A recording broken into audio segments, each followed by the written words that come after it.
प्यारे भक्तों, आज मैं आप सभी को सुनाऊंगी जितिया व्रत कथा।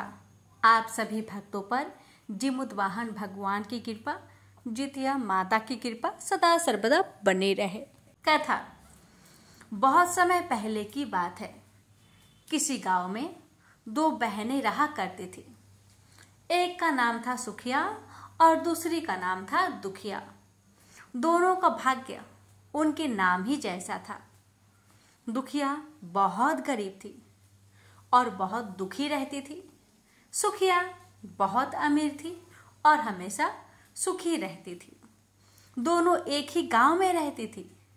दुखिया सुखिया के घर में काम करती थी, साफ सफाई करती थी, झाड़ू पोछा करती, बर्तन करती और भोजन भी पकाती थी।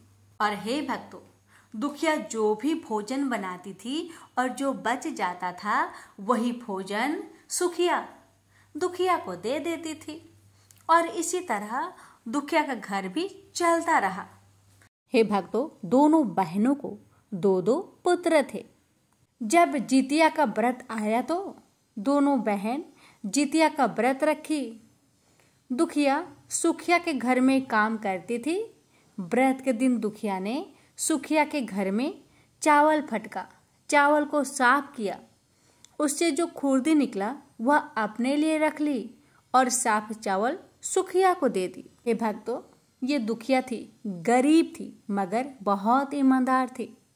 उसने कभी भी अपने बड़ी बहन के धन दौलत पर नजर नहीं करा। वो जैसी थी, जितनी थी उसी में बहुत खुश रहा करती थी। भक्तों, तो दुखिया ने खुर्दी चावल लेकर और साग के डंडल को लेकर अपने घर को गई और खुर्दी का चावल बनाई और डंडल का साग बनाई। भक्तों, उसमें से थोड़ा सा खुर्दी के चावल और डंडल का साग उसने जिमुत भगवान के लिए निकाल कर एक जगह पर रख दी और अपने बच्चों को भोजन कराई और खुद भोजन करके सो गई। जब भक्तों आधी रात होती है तो एक बूढ़ी औरत उसके घर के बाहर आकर दरवाजा को खटखटाती है। बेचारी दुखिया डर जाती है। मन में सोचती है, कितनी आधी रात को कौन हो सकता है जो मेरी दरवाजा को खटखटा रहा है। तो उसने हिम्मत करके पूछा, कौन है, कौन है बाहर? तब बूढ़ी अम्मा कहती है, बेटा हम हैं, खोलो दरवाजा।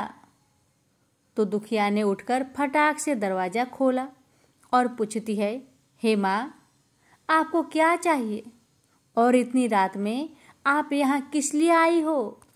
तब बूढ़ी माई कहती है, बेटा मुझे बहुत जोर से भूख लगी है, कुछ खाने को है तो दे दो। दुखिया उसे घर के अंदर ले जाती है और कहती है, हम लोग तो बहुत गरीब है। आज मैंने खुर्दी का चावल और साग की डंडल बनाया है, क्या आप खाओगी? बुढ़िया माई कहती है, क्यों नहीं, जरूर खाऊंगी। जो तुमने अलग से बाटी में निकाल कर रखा है ना, वही मुझे दे दो, मैं वही खाऊंगी। तो दुखिया कहती है, हे माँ, ये तो जिमुत भगवान के लिए मैंने निकाल के रखा है। तो बूढ़ी माई कहती है, हाँ ठीक है बेटा, उसमें से एक चावल और एक डंडल तुम जिमुत भगवान को देकर आओ और बाकी बचा जो भोजन है मुझे दे दो, मैं खा लूंगी। तो दुखिया ने वैसा ही किया। एक चावल और एक साग का डंडल जिमुत वाहन भगवान को झिगुनी की पात पर देकर आती है और बाकी भोजन को वो बूढ़ी अम्मा को खिला देती है। हे भक्तों, जब बूढ़ी माँ वो खाना खा लेती है, कहती है, हे बेटा, मुझे अच्छे से कुछ दिखाई नहीं देता, इतनी रात के अंधेरे में मैं घर कैसे जाऊंगी? तो दुखिया कहती है, हे माँ, कोई बात नहीं, आप यहीं पर सो जाइए और 3 घंटे बाद तो सुबह भी हो जाएगी, तब आप अपने घर को चली जाना। तो बूढ़ी माई दुखिया के घर पर ही सो जाती है। फिर थोड़ी देर बाद उठकर बूढ़ी माँ कहती है, बेटा मुझे लघु शंका लगी है, यानी मुझे पैखाना लगा है, मैं कहाँ करूँ? तो दुखिया कहती है, मेरे घर में बाथरूम नहीं है माँ, इसलिए आप उधर उस तरफ उस कोने में कर लीजिए। तो बूढ़ी माई कहती है, बेटा भर भर करूं या छर छर करूं? तो दुखिया नींद में थी। वह कह देती है, हे माता, भर भर कर दीजिए, मैं सुबह उठकर साफ कर दूंगी। फिर थोड़ी देर बाद बूढ़ी माता पूछती है कि बेटा, मैं अपने हाथ कहाँ पर पोंछूं, कहाँ साफ करूं? तो दुखिया कहती है, आप मेरे सर में ही हाथ को साफ कर लीजिए। बेचारी दुखिया नींद में थी। उसे ठीक से समझ में नहीं आया कि बूढ़ी अम्मा ने उससे क्या कहा था। उसने नींद में ही कह दिया था कि मेरे सर पर ही हाथ पोंछ लीजिए अम्मा। भक्तों, जब सुबह होती है तो दुखिया को यह सब सपने के जैसा लगता है कि सोते समय मुझे कोई सपना आया होगा। वह ज्यादा कुछ नहीं सोचती और नदी में नहाने के लिए चली जाती। जब वह नदी में नहाने जाती है और अपने बाल को धोती है, बालों को धोती है मतलब पानी में डुबकी लगाती है। भक्तों, एक बात का विशेष ध्यान रखिएगा, जितिया व्रत में नदी में डुबकी वही लगाता है जिनके घर में सासू माँ नहीं होती, उनकी ही बहू नदी में डुबकी लगाती है। और जिसकी सासू माँ होती है तो बहू घर में ही स्नान करती है, नदी में डुबकी नहीं लगाती। और बाल धोते समय ध्यान रखें कि बाल ना टूटे। तो दुखिया पानी में डुबकी लगा रही थी। उसके सर से पानी चूते हुए नीचे गिर रहा था और गिरता हुआ पानी वह सोने का पानी जैसा होता है। आसपास की सभी महिलाएं यह देखकर हैरान हो जाती है और कहती है, हे दुखिया, तुम्हारे बालों से सोने का पानी गिर रहा है, क्या बात है, ऐसा क्यों हो रहा है? फिर दुखिया को रात की सारी बातें याद आती है।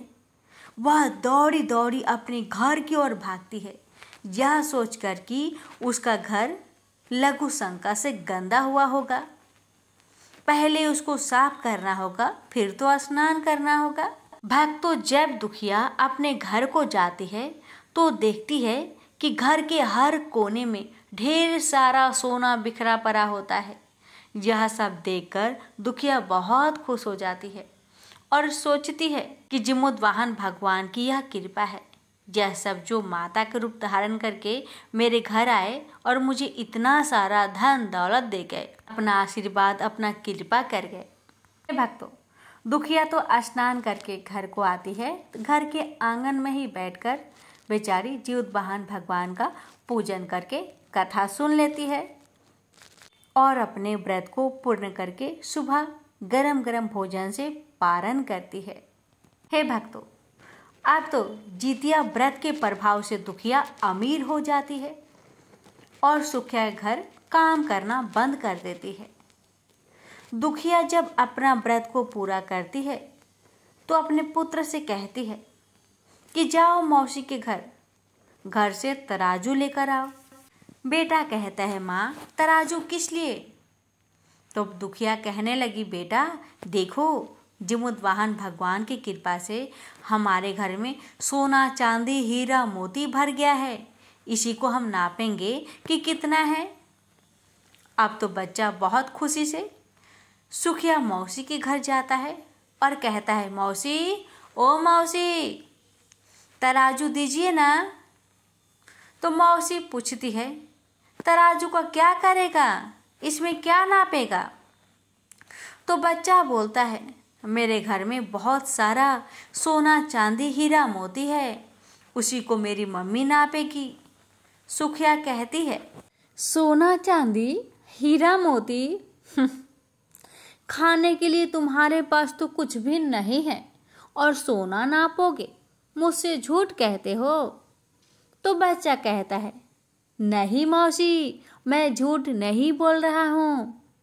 सुखिया सोचती है, जब तराजू मांगा है तो कुछ ना कुछ तो जरूर नापना होगा, इसलिए वह तराजू के पीछे गोंद लगा देती है कि दुखिया जो भी नाप तोल करेगी वह इसमें थोड़ा सा हिस्सा तो चिपक ही जाएगा और इससे सुखिया को पता चल जाएगा आखिर तराजू से उसने किया क्या। हे भक्तों, जब दुखिया का बेटा तराजू लेकर के अपने घर को जाता है तब दुखिया तराजू पर सोना चांदी हीरे मोती को बारी बारी से नापती है।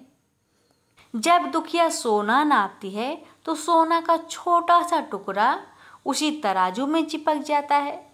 जब चांदी नापती है तो चांदी का भी छोटा सा टुकड़ा तराजू में चिपक जाता है। इसी तरह जब भी वह हीरा नापती या मोती का नापतोल करती तो थोड़ा थोड़ा हर एक अंश में से चिपक जाता था। जब दुखिया ने सारे सोना चांदी हीरे मोती का नापतोल कर लिया तो कहने लगी, ए बेटा जा तराजू मौसी को लौटा। अब बेटा तराजू लेकर चल पड़ा सुखिया मौसी के घर और सुखिया मौसी को पुकार कर उस तराजू को दे देता है और कहता है, मौसी मेरा मम्मी का सारा काम हो गया, अब तराजू नहीं चाहिए, लीजिए आप रख लीजिए। बेटा सुखिया को देकर अपने घर को चला आता है। अब तो सुखिया उस तराजू को उलट पुलट कर अच्छे से देखती है तो उस तराजू में उसे सोना चांदी हीरा मोती सबका छोटा छोटा कण उसको चिपका हुआ मिलता है। अब तो सुखिया सोच में पड़ जाती है कि उसके घर में जरूर कहीं से सोना आया होगा, इसलिए वह कई दिनों से मेरे घर पर काम पे नहीं आ रही है। अब मुझे तो पता लगाना होगा आखिर उसके घर में इतना धन दौलत आया कहाँ से। अब तो सुखिया दौड़ी दौड़ी अपने बहन दुखिया के घर जाती है और छुपके से खिड़की से झांकती है तो देखती है कि दुखिया के घर ढेर सारा सोना चांदी हीरा मोती बिखरा पड़ा है। और फिर दरवाजे से अंदर जाकर अपनी बहन दुखिया से पूछती है, ए बहन इतना सोना चांदी हीरा मोती धन दौलत तुम्हारे पास आया कहाँ से, जिसे नापने के लिए तुमने तराजू मंगवाई थी। दुखिया ने उस रात की सारी कहानी अपनी बहन सुखिया को बता दी। हे भक्तों, दुखिया का मन तो था एकदम सच्चा, इसलिए बेचारी सब कुछ सच्ची सच्ची बता देती है। लेकिन दुखिया के मन में लालच आने लगा कि दुखिया के पास हमसे भी ज्यादा धन आ गया। अब अगले जितिया को मैं भी कुर्दी का चावल और साग की डंडल बनाऊंगी और मैं भी अमीर बन जाऊंगी। फिर अगले साल जितिया का व्रत दोनों बहन ने फिर से रखा। सुखिया के पास हर तरह का सुख था और धन भी था, फिर भी वह जितिया के दिन चावल फटक कर साफ चावल फेंक देती है और खुर्दी अपने पास रख लेती है। साग को तोड़कर पत्तियां फेंक देती है और डंडल अपने पास रख लेती है। भक्तों, वह मूर्ख औरत ने क्या किया, डंडल को और खुर्दी चावल को ही पकाया और खा पीकर पूजा पाठ करके सोने को चली गई। जैसे ही आधी रात होता है उसके घर में भी बूढ़ी माता आई और दरवाजा को खटखटाने लगी। हे भक्तों, सुखिया को तो इसी का इंतजार था। वह सोई नहीं थी, सोने का नाटक कर रही थी और बूढ़ी माई का आने का इंतजार कर रही थी। सुखिया तुरंत उठकर दरवाजा खोलकर बूढ़ी माई को अपने घर के अंदर ले आती है। बूढ़ी बोलती है, मुझे बहुत भूख लगी है, कुछ खाने को दे दो। तो सुखिया कहती है कि मैंने खुर्दी का चावल और डंडल का साग बनाया है। तो बूढ़ी माँ बोलती है, कोई बात नहीं, मैं खाऊंगी। तो दुखिया परोस देती है और वह सोने चली जाती है। तो बूढ़ी बोलती है, मैं घर नहीं जा सकती, मुझे दिखाई नहीं देता। तो सुखिया कहती, कोई बात नहीं, आप यहीं पर सो जाइए। थोड़ी देर बाद बूढ़ी माता फिर बोलती है, बेटी मुझे पैखाना लगा है, मैं कहाँ करूँ। तो सुखिया कहती है, कोने में कर लीजिए। फिर थोड़ी देर बाद बूढ़ी पूछती है कि भर भर करे कि छर छर करे। इस समय सुखिया को याद नहीं आता कि दुखिया ने क्या बोला था। तो सुखिया बोलती है, माँ छर छर कर दीजिए। फिर बूढ़ी कहती है, बेटी मैं अपने हाथ कहाँ साफ करूँ। सुखिया कहती है, माँ मेरे सर में साफ कर लीजिए। बूढ़ी अपना हाथ सुखिया के सर में साफ कर लेती है। जब सुखिया सुबह उठती है तो तो उसका पूरा सर गंदगी से भरा पड़ा होता है और उसके बाल में भी बहुत गंदगी लगी होती है। भक्तों, यह सब देखकर सुखिया बहुत दुखी हो जाती है और उसे बहुत गुस्सा भी आता है। वह अपनी बहन दुखिया को बुलाती है और बहुत गुस्सा करती है कि तुमने हमसे झूठ कहा और मेरा पूरा घर गंदा करवा दिया। तो दुखिया पूछती है कि तुमने क्या कहा था, भर भर या छर छर? तो सुखिया कहती है, मैं तो छर छर बोली। तो दुखिया कहती है, यहीं पर तो तुमने गलती करी और तुम्हारे पास तो सब कुछ था, किसी चीज की कोई भी कमी नहीं थी, फिर भी तुमने लालच किया। मेरे पास तो कुछ भी नहीं था, तुम्हारे पास तो सब कुछ था।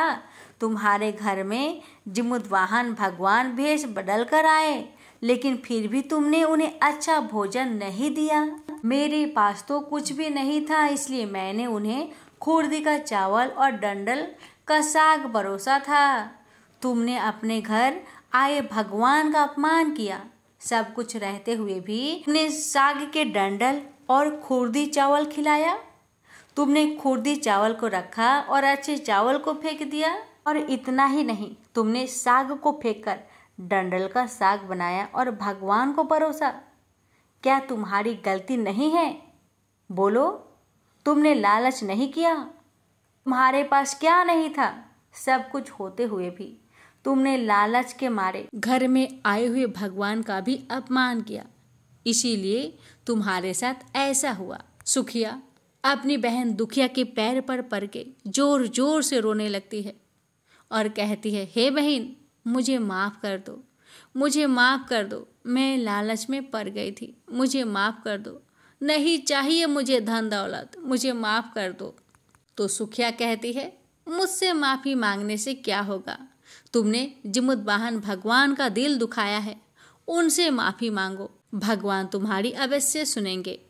दुखिया और सुखिया दोनों ने मिलकर जिमुतवाहन भगवान से क्षमा मांगी। दुखिया कहती है, हे जिमुतवाहन भगवान, हे जितिया माता, मेरी बड़ी बहन सुखिया से जो भी गलती हुआ हो उसे क्षमा करे। और सुखिया भी जिमुतवाहन भगवान से क्षमा प्रार्थना करती है और कहती है, हे भगवान, अब अगले साल से मैं बड़े ही श्रद्धा से आपका पावन व्रत जितिया व्रत को रखूंगी। मुझ पर कृपा कीजिए और मेरे बच्चों की रक्षा कीजिए। भक्तों, भगवान तो भावना के भूखे होते हैं। सुखिया ने सच्चे मन से भगवान से क्षमा प्रार्थना की और भगवान की कृपा से उसके घर की सारी गंदगी भी अपने आप साफ हो गई।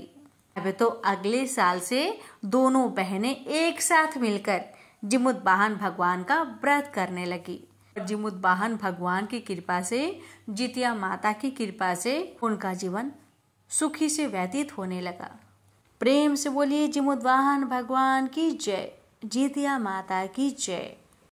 एक बार नैमिषारण्य के निवासी ऋषियों ने संसार के कल्याण के लिए सूत जी से पूछा, हे सूत, कराल काले काल में लोगों के बालक किस तरह दीर्घ आयु होंगे, सो कहिए।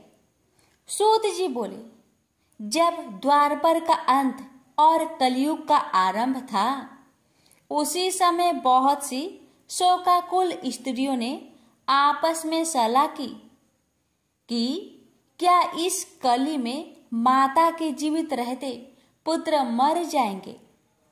जब वे आपस में कुछ निर्णय नहीं कर सकी, तब गौतम जी के पास पूछने के लिए गई।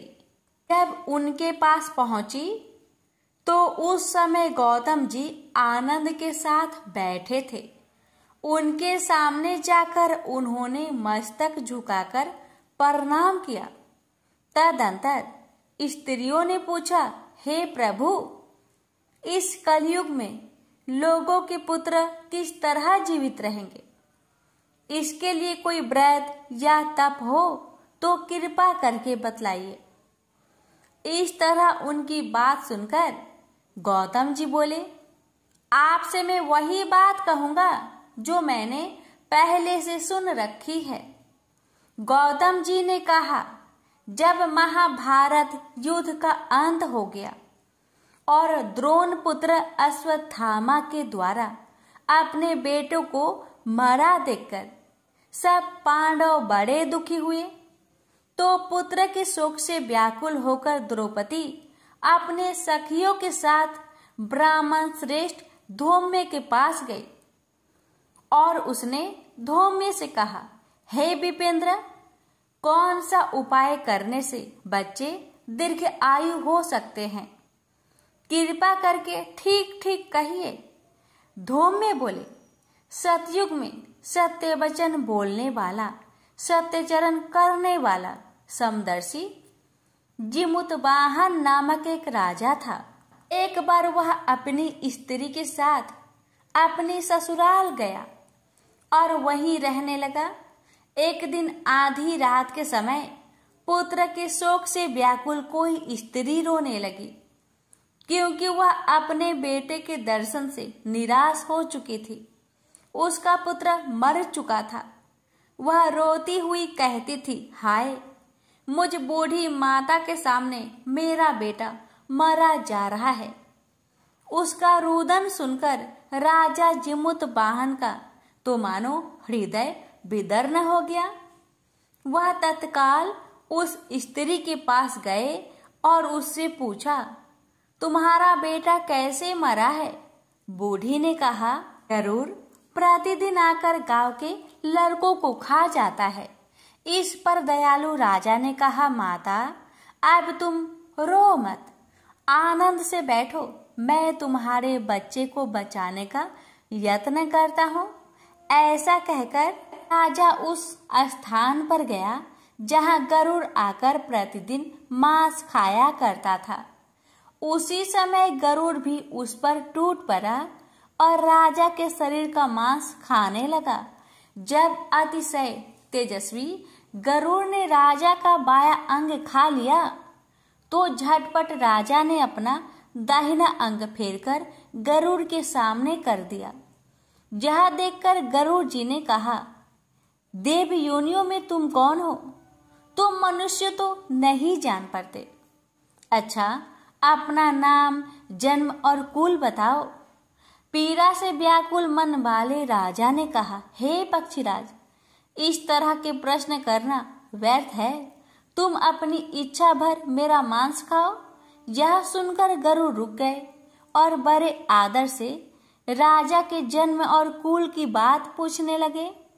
राजा ने कहा, मेरी माता का नाम सभ्या और मेरे पिता का नाम शालिवाहन है। सूर्य वंश में मेरा जन्म हुआ है और जिमुतवाहन मेरा नाम है। राजा की दयालुता देखकर गरुड़ ने कहा, हे महाभाग, तुम्हारे मन में जो अभिलाषा हो वह वर मांगो। राजा ने कहा, हे पक्षीराज, यदि आप मुझे वर दे रहे हैं तो वर दीजिए कि आपने अब तक जिन प्राणियों को खाया है वे जीवित हो जाए।